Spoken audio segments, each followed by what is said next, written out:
The sun was beginning its descent, painting the sky in hues of orange and purple as I left the office. It was one of those rare days when I managed to escape the clutches of work before dark. The plan was simple: surprise Sarah with dinner from her favorite Italian place and maybe, just maybe, rekindle some of the magic that had been missing from our marriage lately. Little did I know, the universe had a different kind of surprise in store for me. As I approached the quaint little restaurant, my eyes caught a familiar figure mounting a sleek black motorcycle. It was Sarah, but not the Sarah I knew. This version of her was laughing carelessly, her arms wrapping around the waist of a man I didn't recognize. They sped off, leaving a cloud of dust and a storm of questions in their wake. A voice in my head urged me to follow them, to seek the truth, or perhaps to confirm my worst fears. The chase led me to a secluded part of the forest, known only to those seeking solace or secrecy. I parked my car at a distance and treaded softly, guided by the muffled sounds of laughter and conversation. There they were, in a clearing, their bodies intertwined in a way that left little to the imagination. My heart sank, but my hands remained steady as I took out my phone and captured the moment. The evidence of betrayal right there in my palm. "Enjoying the view?" I asked, stepping into the clearing. The words felt foreign, laced with a bitterness I didn't recognize. Sarah and her companion, startled, scrambled to their feet. Her face, once the source of my happiness, now twisted in shock and guilt. "James? What? How did you find you?" "Let's just say I wasn't expecting to see my wife playing damsel in distress with someone else's knight," I replied, the sarcasm dripping from each word. The man, now identified as Mike Johnson, a younger colleague from Sarah's office, looked from me to Sarah and back, his face a mask of confusion and fear. "Look, man, I didn't know she was." "Save it, Mike. I'm not interested in your excuses." I cut him off, my gaze fixed on Sarah. "I thought we had something special, Sarah. Was I just fooling myself?" Sarah's eyes welled with tears, her voice trembling. "James, please let me explain. It's not what it looks like." "Not what it looks like?" I laughed, a hollow sound devoid of any real humor. "I think it's exactly what it looks like. You here with him. That's all the explanation I need." The air was thick with tension, the silence broken only by the distant call of a night bird. The scene before me, once a place of natural beauty, now felt tainted by the ugliness of betrayal. I turned my back on them, on the life I thought I had, and walked away. The sound of Sarah calling my name faded into the background, drowned out by the cacophony of my own thoughts. The drive home was a blur, the images of Sarah and Mike burned into my mind. I realized then that the dinner, the attempt at rekindling our love, was nothing but a fool's errand. The real unveiling had happened in that forest, and it was more than just the end of a marriage. It was the shattering of an illusion, the death of trust, and the birth of a new, uncertain future. The house was eerily silent when I returned, the kind of quiet that screams in your ears. It was a stark contrast to the chaos swirling in my mind. I tossed the keys onto the kitchen counter, their clatter echoing through the empty space. The photos, those damning pieces of evidence, burned a hole in my pocket. I pulled them out, laying them on the table like a hand of cards nobody wanted to play. It wasn't long before the front door creaked open, heralding Sarah's return. Her footsteps were hesitant, a soft shuffle against the hardwood floor. I could feel her presence behind me before I even saw her, a palpable tension filling the air. "James, we need to talk," she began, her voice a mix of desperation and fear. I turned to face her, the photos now between us both physically and metaphorically. "Oh, we're well past talking, Sarah. I think these pictures say more than enough." She glanced at the table, her face draining of color as she saw the photos. "James, please let me explain. It's not what it seems." "Not what it seems?" I echoed, my voice rising. "I saw you, Sarah. I saw the way you looked at him, the way you touched him. How is that not what it seems?" "It was a mistake, a moment of weakness. I love you, James." "Only you," she pleaded, reaching out to me. I recoiled from her touch as if burned. "A moment of weakness? Is that what you call it? And what about me, Sarah? Was I just a moment of strength then?" "James, I'm sorry. I never wanted to hurt you," she said, tears streaming down her face. "Sorry doesn't even begin to cover it," I retorted, the bitterness in my voice unmistakable. "You betrayed our marriage, our vows. How can I ever trust you again?" "I don't know, but I'll do anything to make it right. Please, just give me a chance to explain," she implored, her hands clasped together as if in prayer. I shook my head, the decision clear in my mind. There's nothing left to explain, Sarah. You made your choice, and now I'm making mine. It's over. Her sobs filled the room, a sorrowful symphony to the end of our marriage. James, please, don't do this. We can fix this. We can go to counseling, anything. I collected the photos from the table, my movements deliberate. No, Sarah. Some things can't be fixed. You broke us beyond repair. I'll be staying at a hotel tonight. I suggest you think about what you've done and what you truly want, because it's clear to me now that what we had is gone. Leaving her there, amidst her tears and pleas, was the hardest thing I'd ever done. But as I stepped out into the cool night air, I knew it was the only way forward.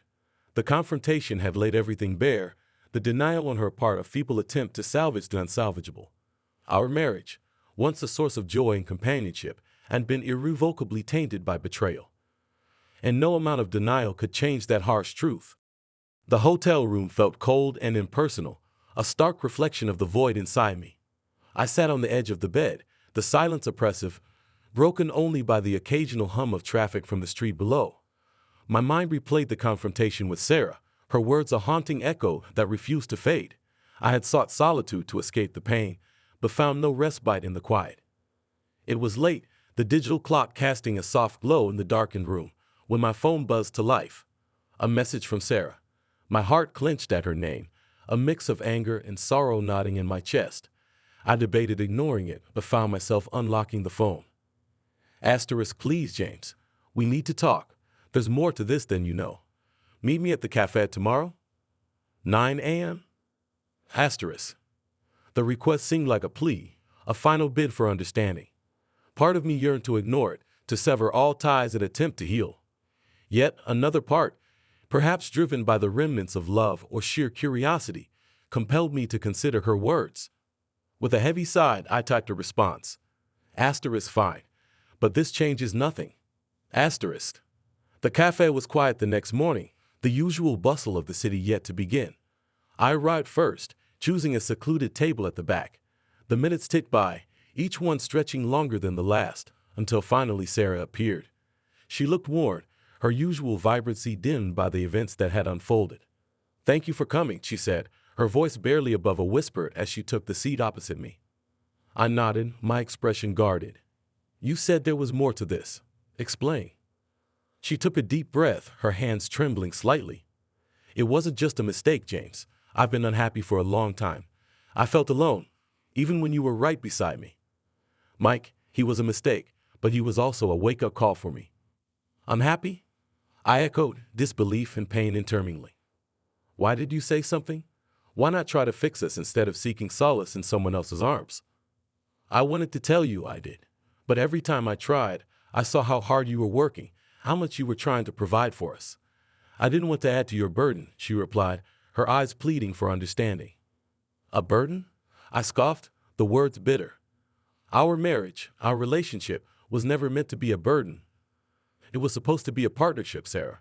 If you were struggling, I was there. You chose not to see that. I know, and I'm sorry. I've been so selfish, she admitted, her voice breaking. I've ruined everything. I don't expect forgiveness, James. I needed you to know the truth. The truth. A simple word with the power to shatter worlds. I looked at her, really looked, and saw not just the woman who had betrayed me, but the person I had loved for so long. The pain was still there, raw and unyielding, but so was the sliver of understanding. I appreciate your honesty, Sarah, but it doesn't change what happened. It doesn't erase the betrayal, I said, my voice steady despite the turmoil inside. I know, and I'll have to live with that. I just hope in time you can find it in your heart to forgive me. Not for us, but for yourself. Carrying around this anger and hurt, it's no way to live, she replied, a sad smile touching her lips. The meeting ended shortly after, both of us leaving with heavy hearts. The aftermath of Sarah's betrayal and our confrontation had left deep scars, ones that would take time to heal. As I walked away from the cafe, I realized that while forgiveness seemed like a distant possibility, the first steps towards healing had been taken. The road ahead was uncertain, but for the first time since that fateful day, I felt a flicker of hope. Maybe, just maybe, there was a future where the pain of the past could be laid to rest. In the days following our meeting at the cafe, The world seemed to continue spinning, indifferent to the turmoil that had upended my life. I threw myself into work, using it as a shield against the onslaught of emotions that Sarah's confession had unleashed. Yet, no matter how much I tried to distract myself, my thoughts invariably drifted back to her words, her admission of loneliness, and the realization that our marriage had been crumbling long before it reached its breaking point. It was during one of these reflective moments that I received a call from Mark, Sarah's brother and, despite everything, still a friend. "James, we need to talk. Can we meet up?" His voice sounded strained, hinting at the gravity of what he wanted to discuss. We agreed to meet at a quiet bar downtown, a neutral ground far removed from the memories that haunted both our homes. As I sat across from Mark, his usual easygoing demeanor was replaced by a seriousness that set me on edge. "James, I know you're going through hell right now, and I'm sorry.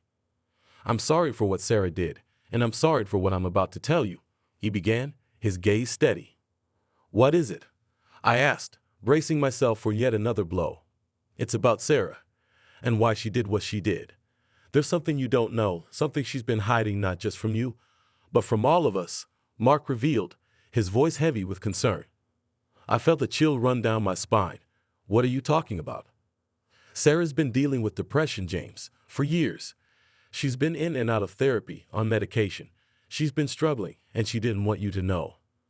She thought she could handle it on her own, thought it would go away, but it didn't. It only got worse," he explained, his words punctuated by the sorrow in his eyes. The revelation hit me like a physical blow. All this time, Sarah had been fighting a battle I knew nothing about, carrying a burden too heavy for her to bear alone. Guilt, sharp and unyielding, pierced through the anger and betrayal I had been clinging to. "Why didn't she tell me?" I asked, the question more to myself than to Mark. "She was scared, James. Scared of how you'd react, scared it would make you see her differently. She wanted to be strong for you, for the both of you," he said, reaching across the table to place a reassuring hand on my arm. The conversation that followed was a blur of emotions and revelations, as Mark shared the extent of Sarah's struggle and her attempts to shield me from her pain. It painted a picture of a woman so consumed by her own darkness that she lost sight of the light around her, a light I had failed to see was dimming. As I left the bar that night, my mind was a tumult of conflicting emotions. Anger, betrayal, guilt, and beneath it all, a deep, aching sorrow for the woman I had loved, and in many ways, still did. The revelations of the evening forced me to confront the reality of our situation in a new light, challenging the narrative of blame and victimhood I had constructed. In the days that followed, I found myself at a crossroads, torn between the desire to move on from the pain and the realization that the path to healing was not through avoidance, but through understanding and perhaps forgiveness. The decision came to me one quiet evening, as I sat alone in the home Sarah and I had shared, surrounded by memories of better times. It was time to let go of the anger, to forgive not just Sarah, but myself as well. It was time to face the future, whatever it may hold, with a heart unburdened by the past. I picked up the phone and dialed her number, my heart racing as I waited for her to answer. "Sarah, it's James. We need to talk. I'm ready to listen. Really listen this time." The road ahead was uncertain, fraught with challenges and the need for healing on both sides. But as I took that first step towards reconciliation, I knew it was the only way forward, a chance to find peace amidst the wreckage of what had been and perhaps build something new from the ashes. The days turned into weeks as Sarah and I embarked on a journey neither of us had anticipated. It was a path fraught with difficult conversations, moments of vulnerability, and the slow, painstaking work of rebuilding trust. We sought the help of a marriage counselor, Dr. Ellis, whose calm demeanor and insightful questions provided a safe space for us to unravel the tangled web of emotions and misunderstandings that had led us to the brink of collapse. One particularly pivotal session began with Dr. Ellis posing the question that cut to the heart of our issues. "What do you both want from this relationship moving forward?" she asked, her pen poised above her notepad. I glanced at Sarah, who looked back at me with a mixture of apprehension and hope. Taking a deep breath, I spoke first. "I want to understand," I said, my voice steady despite the turmoil inside. "I want to understand what happened, why it happened, and how we can prevent it from ever happening again. But more than that, I want to rebuild our connection, find the love that got lost along the way." Sarah's eyes filled with tears as she listened to my words, After a moment, she spoke, her voice soft but clear. I want forgiveness, she began, pausing to collect her thoughts. Not just your forgiveness, James, but forgiveness for myself. I've been carrying this guilt, this shame, and it's been eating away at me. I want to move past it, to heal. And I want to rediscover who we are, both as individuals and as a couple. I want us to be happy again. Dr. Ellis nodded, encouraging us to delve deeper into these desires, to explore the fears and insecurities that had kept us from fully expressing them before. It was a session that marked a turning point for us, one that brought a newfound understanding and a glimmer of hope. As we continued our work with Dr. Ellis, and on our own, Sarah and I began to reconnect in ways we hadn't in years. We started with small steps, sharing our thoughts and feelings openly, spending quality time together, and gradually reintroducing intimacy into our relationship.